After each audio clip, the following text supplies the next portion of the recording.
एक बोतल 400 पार, 400 का नोट चाहिए उनको। 500 तो हमारे जैसे जो मजदूर लोग थे जिन्होंने मजदूरी करी थी, जब उनके साथ धोखा हुआ। एक विधायक एक पेंशन नहीं होनी चाहिए, तो अग्निवीर की पेंशन नहीं, विधायकों की 2 बार बन जाते हैं, 3 बार बन जाते हैं, 3 बार पेंशन। इस तरह अब तो देश बनाने का चुनाव चल रहा है। और नमस्कार।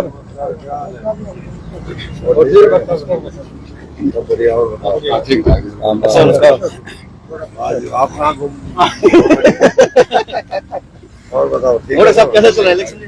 इलेक्शन जबरदस्त चल रहा है, पूरे देश में मोदी लहर है और चारों तरफ मैं समझता हूँ कि ऐतिहासिक फैसला हरियाणा की जनता करेगी, 10 की 10 सीटें जिताएगी।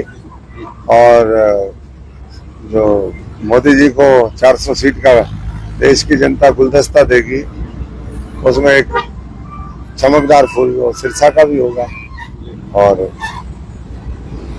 अच्छा है सारा। सब एक विधायक एक पेंशन नहीं होनी चाहिए, तो अग्निवीर की पेंशन नहीं, विधायकों की 2 बार बन जाते हैं, 3 बार बन जाते हैं, 3 बार पेंशन। इस तरह अब तो देश बनाने का चुनाव चल रहा है। देश बनाने के चुनाव में सब देश बनाओ, ये सारी बातें आने वाले समय में फिर मजबूती से करेगी। मोदी जी ने जो देश के लिए कर दिया वो कोई कर नहीं सकता। और मैं समझता हूँ कि अब हमारी बारी है कि देश के 140 करोड़ लोगों में से 100 करोड़ जो मतदाता है, अपना एक एक वोट वो कमल के निशान के सामने बटन दबा करके दे। ऐतिहासिक जनादेश मिलेगा, ऐतिहासिक काम होंगे, देश विकसित होगा और आने वाले समय में हम दुनिया की तीसरी बड़ी अर्थव्यवस्था बनेंगे। जब ये होगा तो किसान मजदूर सबका भला होगा।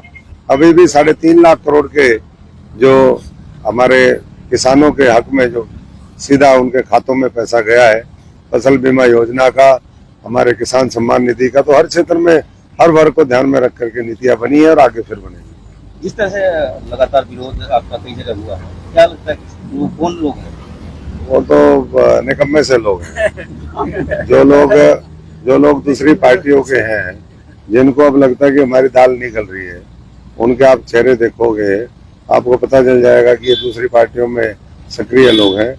उनको पता है अब जनता के बीच में सीधा जाकर के वोट नहीं मिलनी, तो वो किसानों का चोला पहन करके सामने आ जाते हैं। बल्कि मैं समझता हूँ कि जहाँ जहाँ वो लोग ऐसा करते हैं, वहाँ वहाँ जन समर्थन अपने आप ही बढ़ जाता है। तो जैसे कहते हैं ना, हम तो कह रहे हैं 400 पार और वो 400 की दाढ़ी पे आ रहे हैं। एक बोतल 400 पार, 400 का नोट चाहिए उनको। 500 का भी 400-500 में कितना मिलता है उनको, वो खुद ही कहते भाई हमें तो कहा गया इस तरीके से करने को। उनको नहीं पता बेचारों को क्या है। तो कुछ लोग पार्टियों के जो चिन्हित चेहरे हैं वो होते हैं और बाकी जो है कुछ ऐसे पेड लोग होते हैं। अच्छा, 400 पार की बात कर रहे हैं और पिछली बार जो है विधानसभा में 75 पार की बात की, 40 पे आकर आंकड़ा रुक गया था। क्या 400 पार की ऐसा ही हुआ? और तो हमारे जैसे जो मजदूर लोग थे जिन्होंने मजदूरी करी थी, जब उनके साथ धोखा हुआ, तो मैं समझता हूँ कि ये सारा उथल पुथल हो गई थी चुनाव में पिछले। इस बार 75 पार भी हो जाएंगी। अगर बीजेपी ने कहा 300 पार तो 300 पार हुई, अब 400 पार कहेंगे 400 पार होंगी और अगली बार 500 पार भी होंगी। मोदी जी के 18 को रह कितना प्रभाव पड़ेगा?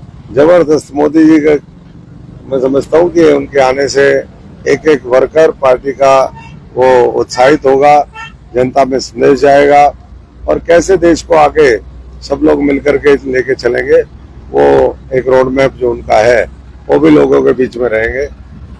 देश बनाने के चुनाव में अब लोगों ने मन बना लिया कि हमें देश के लिए वोट देने हैं और दलगत राजनीति से ऊपर उठ करके हम सब लोग जो है इस महायज्ञ में आहुति देंगे। तो सब लोग करेंगे और पहले से और ज्यादा मार्जिन के साथ। पिछली बार 3 लाख, 5 लाख, 7 लाख ये मार्जिन था। इस बार 370 वोट हर बूथ पे बढ़ाने का लक्ष्य है, वो बढ़ा करके पहले से बड़ा जनादेश होगा। मुकाबला किससे मान रहे हैं? हमारा मुकाबला हमारे से ही है, और कौन मुकाबले में है? जो टिकट ही नहीं लेते, टिकट फेंकावे हैं, जो एक दूसरे का काटा निकाले हैं, जो एक दूसरे में थप्पड़ थपड़ा रोज जो उनकी जो घटनाएं आप देख रहे हो, ऐसे लोगों का के उनसे क्या कंपटीशन है? वो तो बेचारे जमानत जब्त बचाने के लिए संघर्ष करेंगे। बहुत बहुत धन्यवाद।